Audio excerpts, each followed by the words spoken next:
Buenas, hola a todos, nos volvemos a encontrar. Esta vez eh, quiero hablarle de los derechos humanos, que son las libertades y garantías fundamentales que protegen la dignidad de cada persona por el simple hecho de ser humana, ¿sí? Bueno, estas normas rigen la forma en que vivimos en sociedad, definiendo lo que los gobiernos deben hacer y lo que les está prohibido hacer con sus ciudadanos, ¿sí?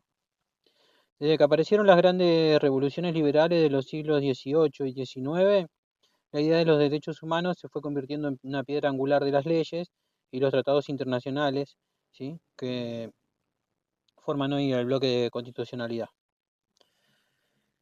Eh, Han surgido para evitar abusos atroces, ¿sí?, como la esclavitud o la tortura, y para recordarnos que toda autoridad, ya sea un gobernante o cualquier grupo poderoso, tiene que respetar la libertad y la dignidad de cada individuo. Eh, la noción moderna de derechos humanos se acuñó justamente después de la Segunda Guerra Mundial, marcada por las tragedias de la guerra y el Holocausto. En 1948, la Declaración Universal de Derechos Humanos proclamó por primera vez un catálogo amplio de derechos que debe protegerse en todo el mundo, ¿sí? Y desde entonces los derechos humanos se fueron convirtiendo en un lenguaje común para exigir justicia e igualdad en todo el planeta, ¿sí? Bueno, como vamos a ver, estos derechos tienen características especiales, ¿sí? Son principios, pero también ciertas restricciones naturales. Provienen de distintas tradiciones filosóficas y han evolucionado a través de la historia. Además, su defensa no se limita a cada país. Existen normas y tribunales internacionales dedicados a hacerlos cumplir en todo el mundo, ¿no? Y finalmente, bueno, vamos a ver cómo la doctrina social de la Iglesia también fue formulando una visión cristiana sobre estos derechos fundamentales, siempre destacando la dignidad de la persona. Eh, Hablemos de la titularidad de los derechos de los extranjeros, ¿sí? Estamos hablando del artículo 20 de la Constitución Nacional. Y en nuestro país, la Constitución Nacional protege a las personas que viven en el país, sean argentinos o no. El artículo 20 establece que los extranjeros gozan en el territorio de la nación de todos los derechos civiles del ciudadano. Esto significa que un inmigrante, un turista o cualquier persona nacida fuera de Argentina tiene el mismo acceso a los derechos civiles básicos, como el de trabajar, comerciar, estudiar o ejercer un oficio lícito que un ciudadano argentino, ¿sí? Lo mismo. Eh, por ejemplo, eh, un ingeniero alemán puede trabajar en empresas argentinas y una artista venezolana puede exponer su obra libremente, gozando de protección legal, igualmente que cualquier ciudadano. Además, el mismo artículo señala algunos derechos negativos de los extranjeros. No se les puede obligar a convertirse en ciudadanos argentinos, ni a pagar contribuciones, em, ni forzosas extraordinarias.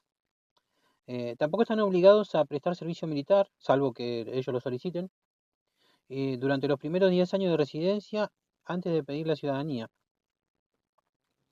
Sin embargo, cabe aclarar que la Constitución no les concede derechos políticos, o al menos no derechos políticos plenos. En general, un extranjero no puede votar ni ser elegido para cargos públicos nacionales, a menos que una ley especial lo permita.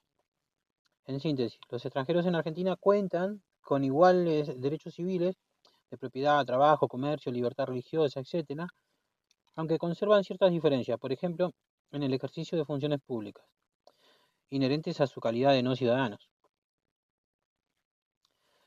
Eh, bueno, la Constitución también enumera en su texto una serie de derechos explícitos a los que gozan todos los habitantes de la nación. Esto incluye argentinos y extranjeros que residan legalmente.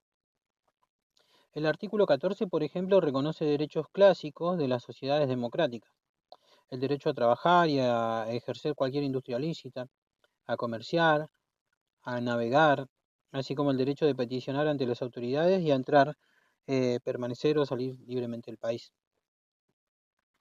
También protege las libertades de prensa, publicar ideas sin censura previa. de asociación, asociarse siempre con fines útiles, y de culto religioso, o sea, profesar libremente cualquier religión. Cada derecho enumerado en el artículo 14 se expresa de forma clara y directa en el texto constitucional. Por eso se llaman explícitos o enumerados.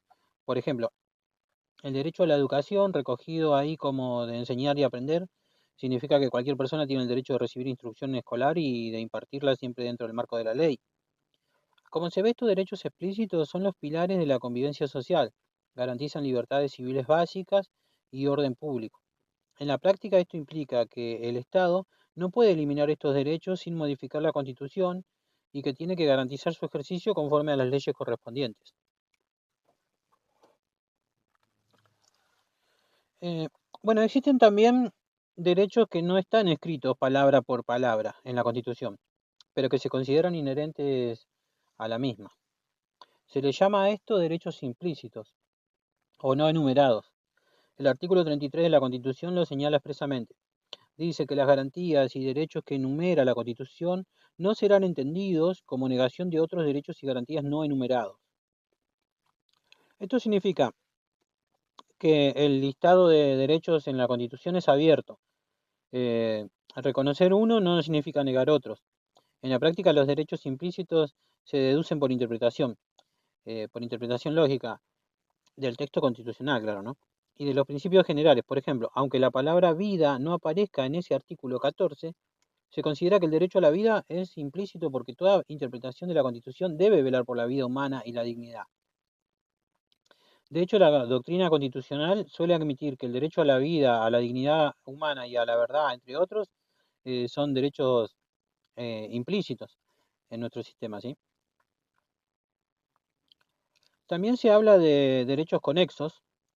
Por ejemplo, si está garantizado el derecho a la educación, eso lleva consigo implícitamente el derecho a las condiciones necesarias para educarse, como el transporte o el acceso al colegio.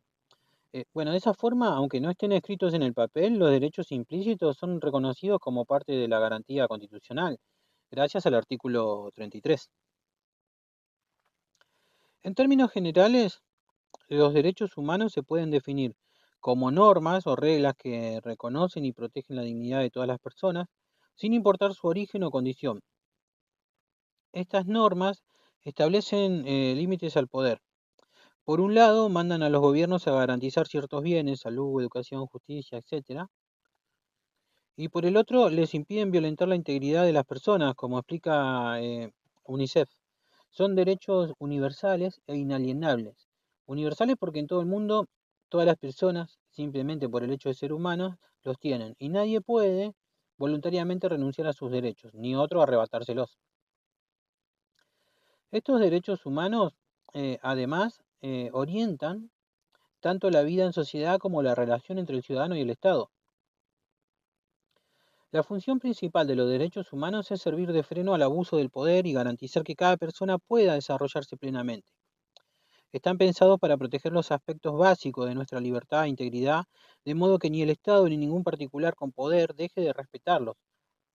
Por ejemplo, la prohibición de la tortura, ¿sí? El derecho a la integridad física, impide al Estado usar métodos violentos contra sospechosos. Del mismo modo, derechos como la igualdad ante la ley o la libertad de expresión obligan a que existan leyes justas y a que el Estado escuche a las voces de los ciudadanos. En conjunto, los derechos humanos permiten vivir en un ambiente de seguridad, paz y justicia y exigen que existan instituciones sólidas, como tribunales y leyes, que se destinan a protegerlos. Eh, los derechos humanos se distinguen por una serie de principios clave que explican cómo deben entenderse y aplicarse entre ellos. Universalidad e inalienabilidad. Universalidad y inalienabilidad. Como se dijo, los derechos humanos son universales e inalienables. Universales quiere decir que en todas partes del mundo todas las personas tienen los mismos derechos humanos básicos sin excepción. Inalienables significa que nadie puede renunciar a ellos ni puede ser forzado a entregarlos Por ejemplo, no existe un contrato válido por el cual alguien pueda vender sus derechos fundamentales. Esos derechos son inherentes a la persona y no se pierden ni se ceden voluntariamente. Indivisibilidad. Todos los derechos humanos son indivisibles. No existen derechos menores, o sea, de segunda, ya sean derechos civiles como la libertad de prensa o políticos como votar, económicos como tener un trabajo digno, sociales como la salud o culturales como mantener tu idioma. Todos son igualmente importantes. Esto significa que uno no puede gozar plenamente de un derecho, por ejemplo, el de educación, si no se respetan los derechos de, por ejemplo, de salud. Ningún derecho puede excluir o restar fuerza a otro. Por eso, como dice UNICEF, no hay derechos pequeños. En los derechos humanos no existen jerarquías. Interdependencia e interrelación. Los derechos humanos dependen entre sí. El ejercicio efectivo de un derecho a menudo condiciona el del otro. Por ejemplo, para que un estudiante pueda aprovechar su derecho a la educación, es importante que también exista su derecho a la salud. Y una buena salud facilita el aprendizaje. De la misma manera, la libertad de prensa, que es el derecho a publicar ideas, ayuda a ejercer el derecho a la información y el acceso a la verdad. En conclusión, los derechos humanos forman una red en la que cada pieza refuerza a las demás, ¿sí? Igualdad y no discriminación.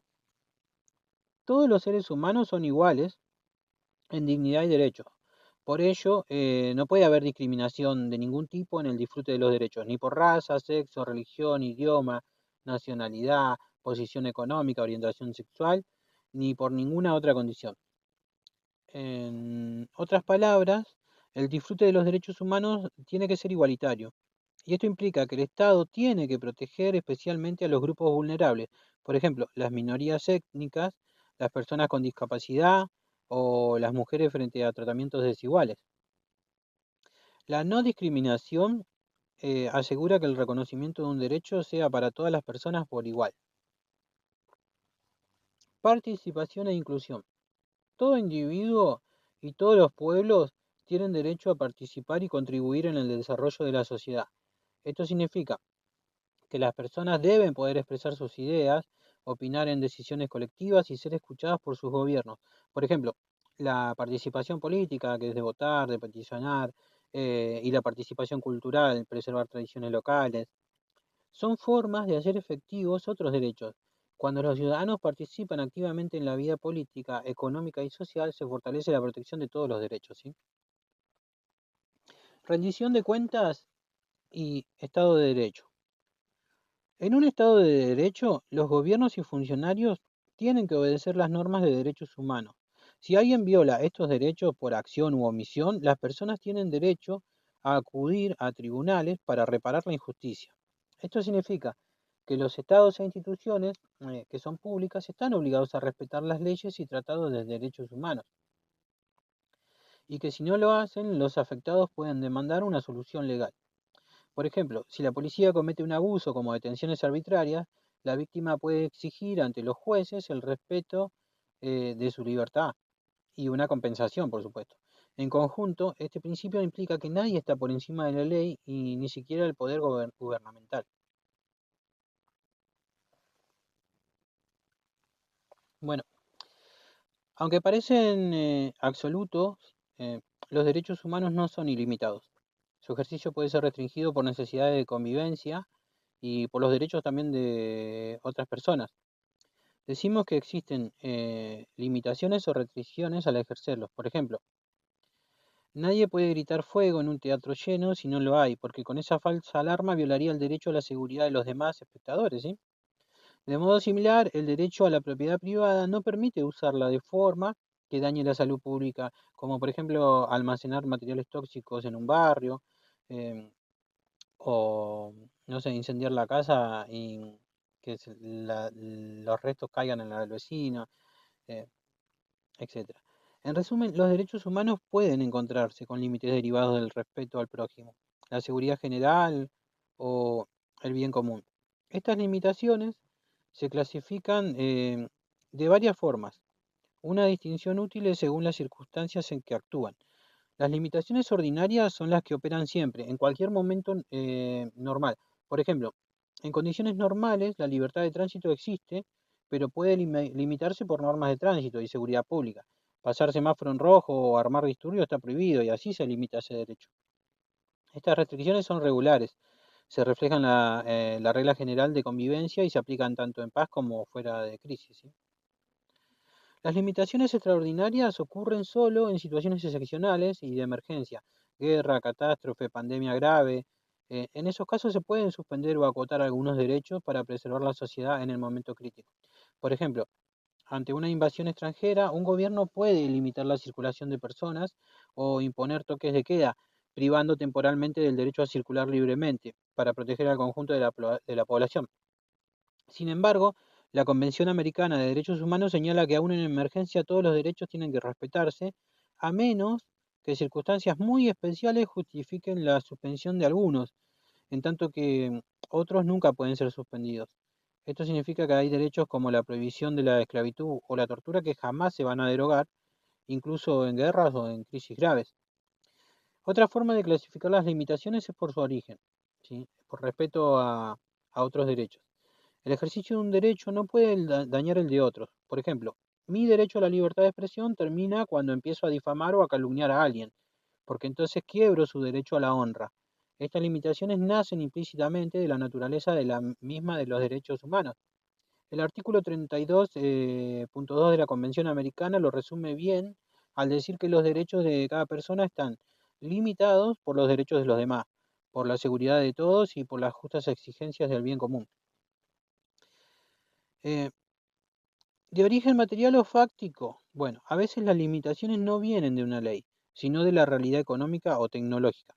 Por ejemplo, un derecho a la vivienda existe, pero no puede cumplirse más allá de los recursos disponibles en un país o de la capacidad real de construcción.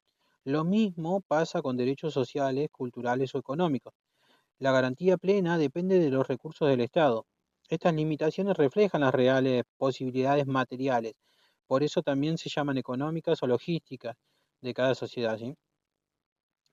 De origen positivo legal, ¿no? Son restricciones expresas establecidas por la ley. Cada derecho constitucional puede regularse con leyes que determinen cómo y cuándo se ejerce. Por ejemplo, el derecho de peticionar a las autoridades puede limitarse mediante leyes de procedimiento que indiquen cuándo y cómo presentar reclamos. Estas limitaciones positivas están escritas en normas legales que complementan a la Constitución. En todo caso, reconocer que los derechos tienen límites no los hace menos valiosos. Al contrario, busca equilibrar los derechos individuales con el bien común.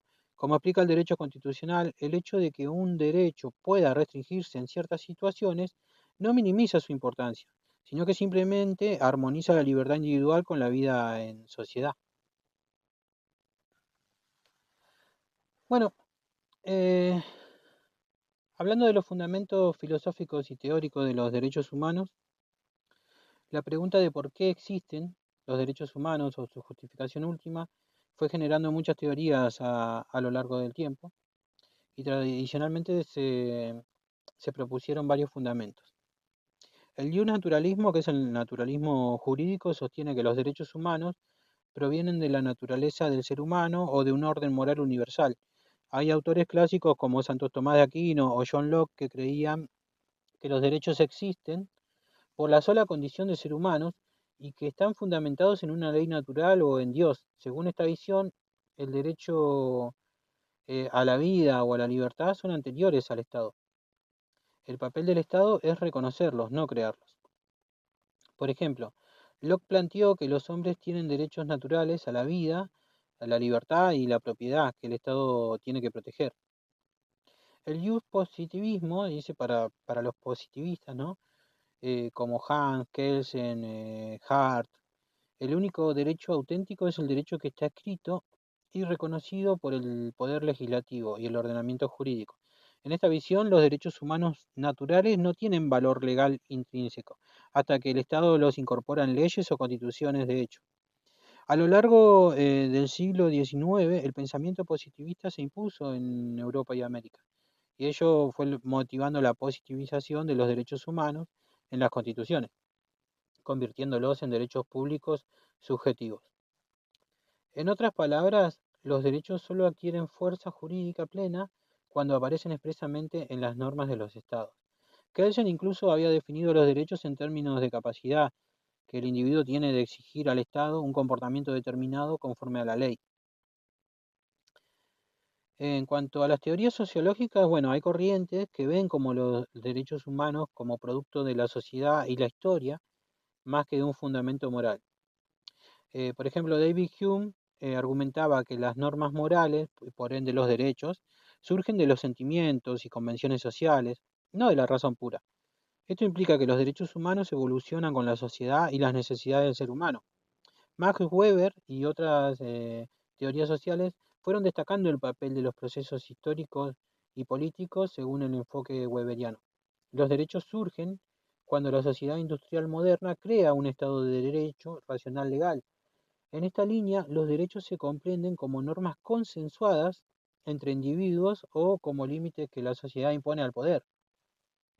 Norberto Bobbio, importante filósofo del derecho italiano, señaló que es muy difícil encontrar un único fundamento absoluto para los derechos humanos. Bobbio mencionaba que había varias razones.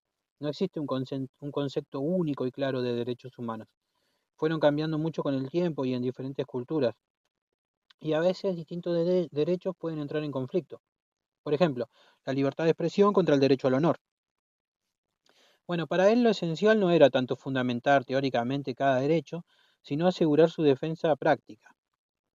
De hecho, Bobbio fue crítico tanto del naturalismo más dogmático como de un positivismo ingenuo, proponiendo más bien ver los derechos humanos como parte del progreso moral de la humanidad. Entonces, en resumen, las teorías van desde postular valores trascendentes, ¿sí?, de ética universal, voluntad de Dios, naturaleza humana, hasta ver los derechos como construcciones políticas o sociales útiles para la convivencia. Ninguna teoría domina completamente hoy en día, ¿sí? Lo importante es que independientemente de su origen teórico, los derechos humanos se declararon universales y tienen que ser cumplidos en la práctica.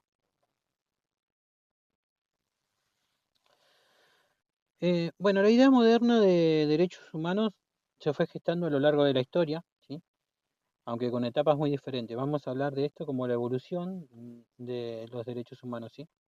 En el mundo clásico, Grecia y Roma, en la antigüedad, no existía el concepto de derechos humanos universales. Los griegos y romanos hablaban de derechos civiles, del ius civil, de los ciudadanos, pero estos derechos dependían de la pertenencia a una ciudad o estado. Por ejemplo, en Atenas la democracia permitía a los ciudadanos, que eran hombres libres, votar, pero los esclavos, mujeres y extranjeros no. Ellos no tenían estos derechos. En Roma había derechos de ciudadanía romana, propiedad de comercio, de juicio justo, pero de nuevo, solamente los ciudadanos. Es decir, las sociedades clásicas imponían más obligaciones que los derechos que reconocían. Eh, la noción de que cada persona tiene derechos por su sola condición de humana casi no aparecía, ¿sí? En la Edad Media, con la expansión del cristianismo y el pensamiento medieval, la noción de igualdad de todos ante Dios había cobrado fuerza moralmente, pero jurídicamente los derechos seguían limitados. La mayoría de las leyes reconocían los derechos del rey o del señor feudal por encima de los del súbdito.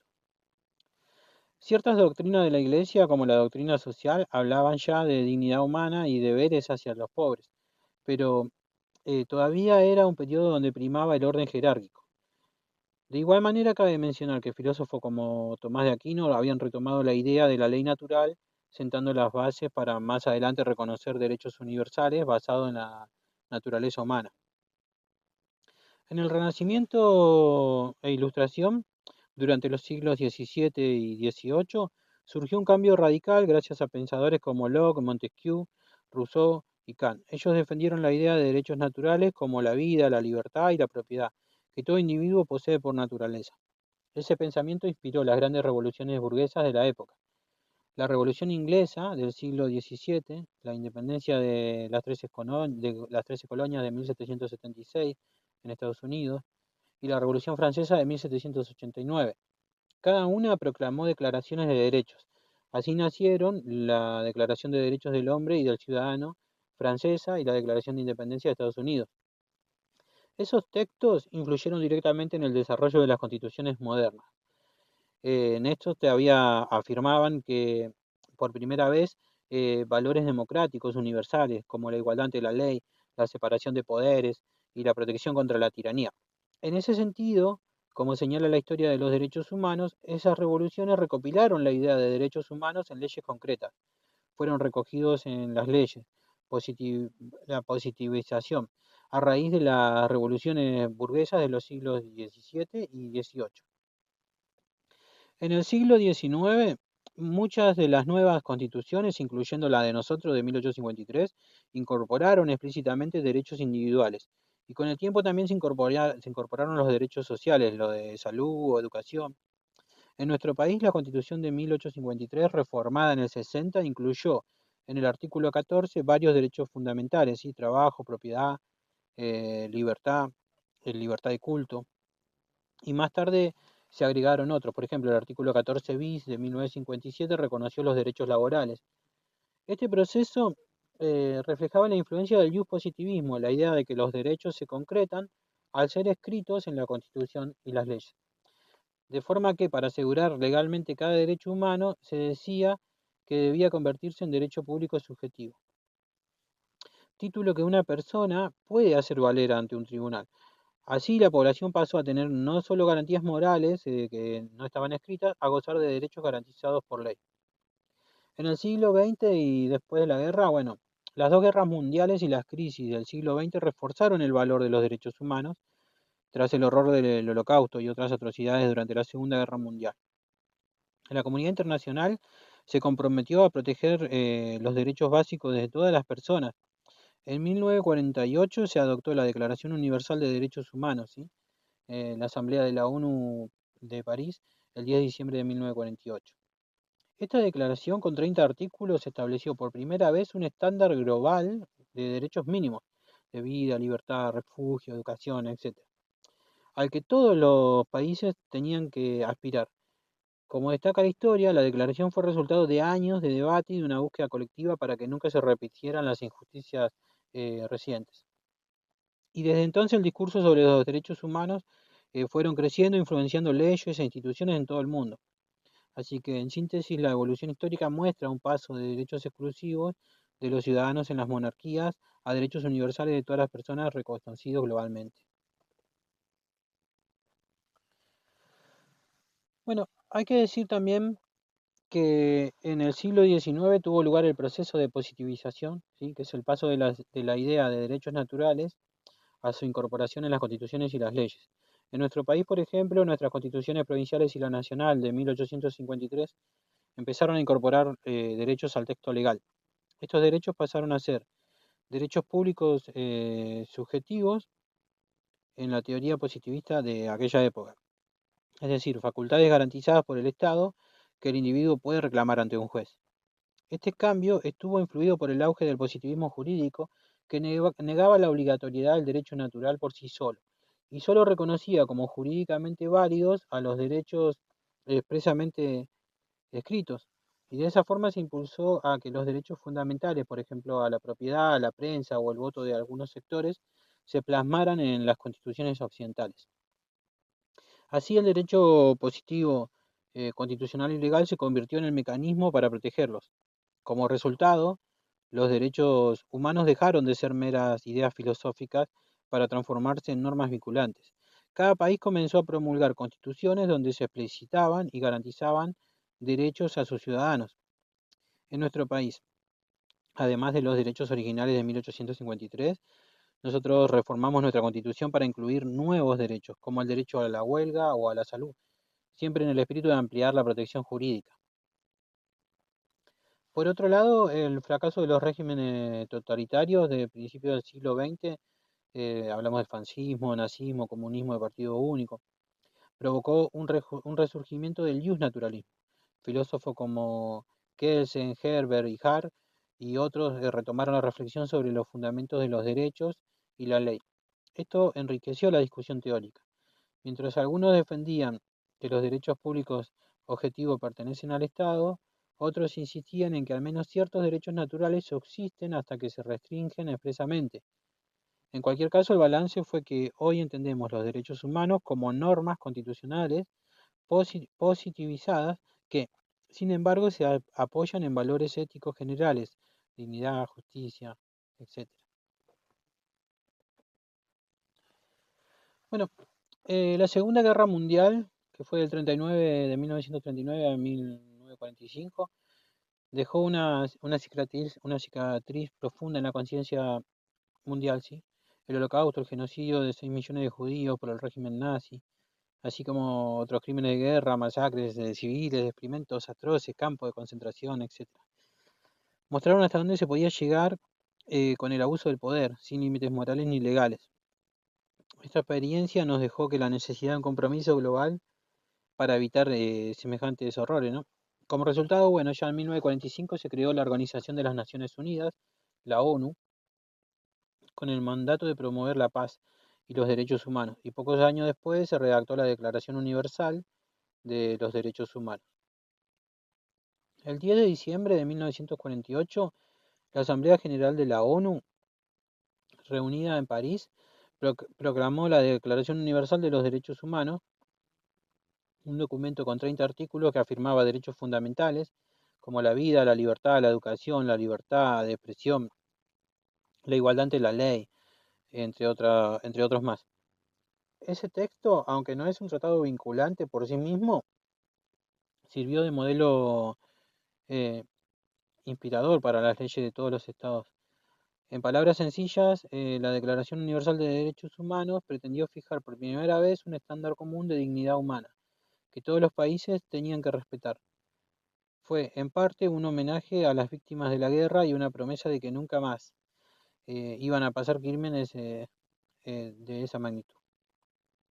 Entonces, en resumen, el Holocausto y la guerra hicieron urgente un marco jurídico global y la Declaración Universal se convirtió en el referente obligatorio. Desde su adopción y hasta hoy, los estados y la comunidad internacional, por ejemplo, la ONU y la OEA, consideran que los derechos humanos consagrados ahí se tienen que cumplir en todo lugar. Con el tiempo quedó claro que no bastaban los compromisos nacionales. Los derechos humanos trascendieron las fronteras y se desarrolló un sistema internacional y regional de protección de derechos, ¿sí? A nivel mundial. La ONU creó dos pactos principales, el Pacto Internacional de Derechos Civiles y Políticos y el Pacto Internacional de Derechos Económicos, Sociales y Culturales, los dos de 1966, que junto con la Declaración Universal de Derechos Humanos conforman la Carta Internacional de Derechos Humanos. Y estos son tratados que obligan legalmente a los estados firmantes a respetar y a garantizar esos derechos. Además, surgieron sistemas regionales.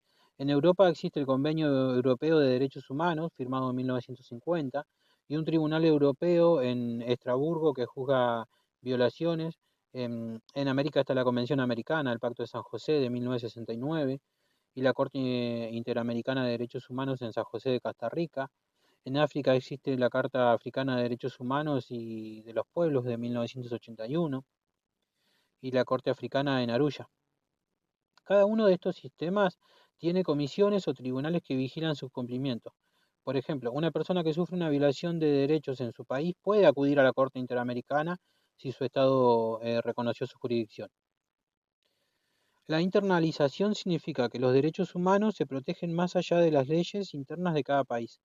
La soberanía nacional ya no es excusa para violarlos, como señala el texto constitucional argentino que vimos anteriormente. Todos los estados tienen la responsabilidad de promover y proteger todos los derechos humanos bajo los mismos criterios, principios y normas de protección internacional.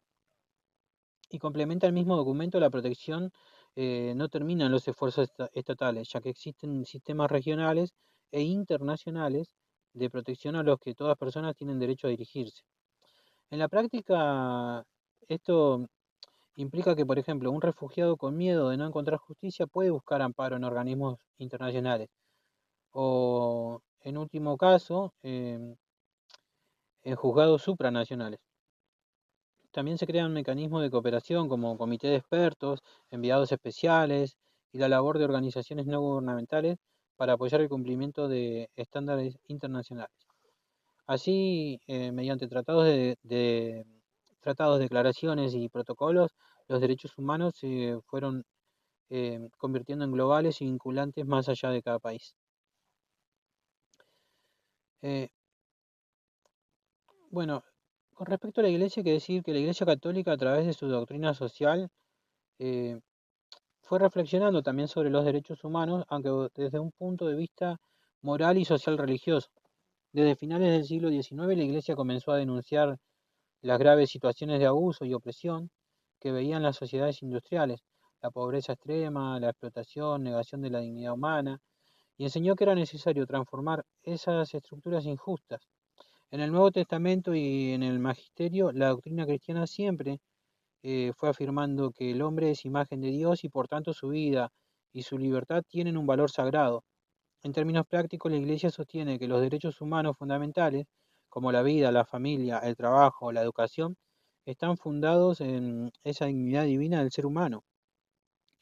En palabras de Juan Pablo II, la Iglesia tiene que estar consciente de que su misión esencialmente religiosa incluye la defensa y la promoción de los derechos fundamentales del hombre. Es decir, la Iglesia considera que velar por los derechos humanos es parte de su misión pastoral y debe denunciar las violaciones a la dignidad, por ejemplo, la pena de muerte, el aborto forzado, la esclavitud moderna, la persecución religiosa, etcétera. Y alentar, bueno, estructuras sociales más justas. Por eso el Papa y los obispos fueron participando en el diálogo sobre derechos humanos, afirmando siempre el valor de la persona humana y la necesidad de solidaridad entre los pueblos. El compendio de la doctrina social de la Iglesia enumera algunos derechos básicos que son compatibles con su enseñanza. Por ejemplo, afirma que el primer derecho enunciado es el derecho a la vida, desde su concepción hasta su conclusión natural, y enfatiza que el respeto a la vida es condición de todos los demás derechos, y que esto implica la condena a prácticas que atenten contra esa misma, el aborto, la eutanasia, etc. También resalta la importancia del derecho a la libertad religiosa. Todos los hombres deben ser inmunes de coacción en materia religiosa, ni se obligue a nadie ni a obrar contra su conciencia. Estos ejemplos muestran cómo la Iglesia coincide con los derechos básicos de la persona: vida, libertad de conciencia, matrimonio y familia, derechos laborales y participación social, entre otros. Un aspecto distintivo de la doctrina católica es la complementariedad de derechos y deberes. Según el compendio, cada derecho humano natural conlleva responsabilidades para los demás. Nadie puede pretender un derecho sin respetar a los demás en sus propios derechos. En palabras del Magisterio, a un derecho natural de cada hombre corresponde el de los demás, el deber de reconocerlo y respetarlo. Así la Iglesia recuerda que junto a los derechos humanos va siempre la vocación del servicio, la solidaridad y el bien común. Por eso, si alguien reclama sus derechos, también tiene que asumir sus deberes sociales. De lo contrario, como advirtió el Papa Juan Pablo II, se asemejan a los que derriban con una mano lo que con la otra construyen. En definitiva, la doctrina social de la Iglesia apoya el reconocimiento de los derechos humanos, pero lo fundamenta en la visión cristiana del ser humano. Enseña que el origen último de estos derechos es que todos hemos recibido la vida como un don común de Dios, por lo que la igualdad y dignidad de cada persona están aseguradas por la ley moral natural. De ahí que promueva una sociedad donde el Estado y todas las instituciones protejan la vida, la familia y el trabajo digno, y a la vez cultiven la justicia y la caridad en sus perspectivas. Eh, por tanto, de respetar los derechos humanos es cumplir con un mandato moral mayor, ¿sí? Amar al prójimo como a uno mismo, tal como lo había enseñado Jesucristo. Bueno, creo que ya nos alargamos demasiado. Eh, espero que esto les haya servido y nos estamos encontrando en la próxima.